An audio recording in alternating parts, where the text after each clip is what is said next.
I'm a massive fan of anime and its source material, and with the world being swept by solo leveling, I thought it was a fitting time to bring one of my favorite manhwa to life in video game form.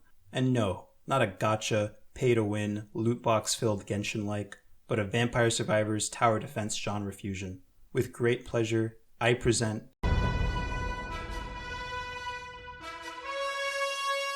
Acting as project lead, I began work developing this project in the Godot game engine with 2 people on January 6th of this year, with Carson providing art and Justin handling many of the more technical aspects. Since the main hook of this game is living out the soul-leveling power fantasy, the first order of business when conceptualizing this game was figuring out how units would be brought back and resurrected, and how those resurrected units would fight with the player. I looked at lots of other games to help with this.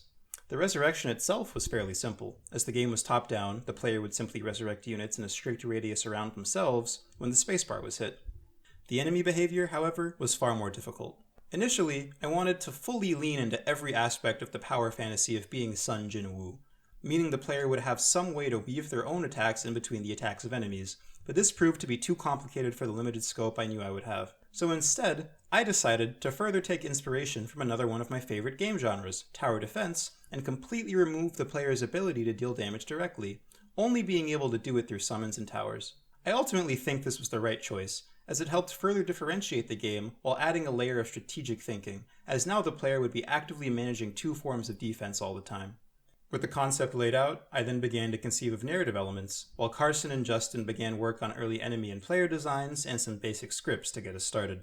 The game is set in the future, with mankind forced to flee from Earth and take refuge in hollowed-out, giant orbiting asteroids while under constant siege from an alien threat. The enemies are a crucial aspect of the game, as the core mechanic of resurrection relies on interesting enemies that make the player desire to kill and command them, and so nailing their design was crucial.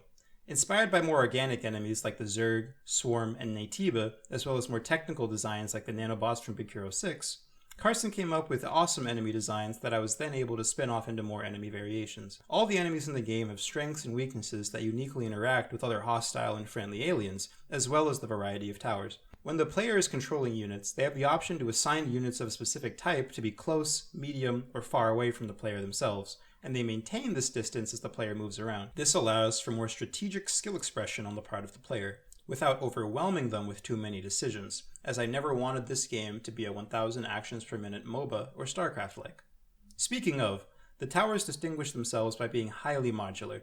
There are 3 main types, all inspired by biblically accurate angels. The ring towers were inspired by throne angels, the winged towers by the seraphim, and the weeping towers were just inspired by biblically accurate angels as a whole. We chose this inspiration as we wanted to give the sense that the game's main character, Lilith, was a divine force on the battlefield, regal and powerful. After Carson designed the 3 main towers, I created variations of each one so we had different models for our eye-changing system. Each tower type can have a different eye, which corresponds with the color, associated with it, with each eye/color corresponding to an ammo type/mode of attack. So you can have a fast-firing crying tower that can switch to firing explosive ammunition, or switch to firing a slower spread shot. This allowed us to reuse many of the awesome designs that Carson made, while also giving the player more moment-to-moment possible decisions to make, as any tower can change its type at any time.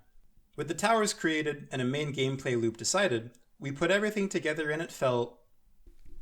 well, it's complicated. Complicated enough to warrant a second video. If you want to know how the game performed at my university's biannual showcase, please come back for part 2, where I'll also announce a release date for the game demo that you can play. Thank you so much for listening, and make sure to subscribe if you want to hear more about upcoming games I'm working on.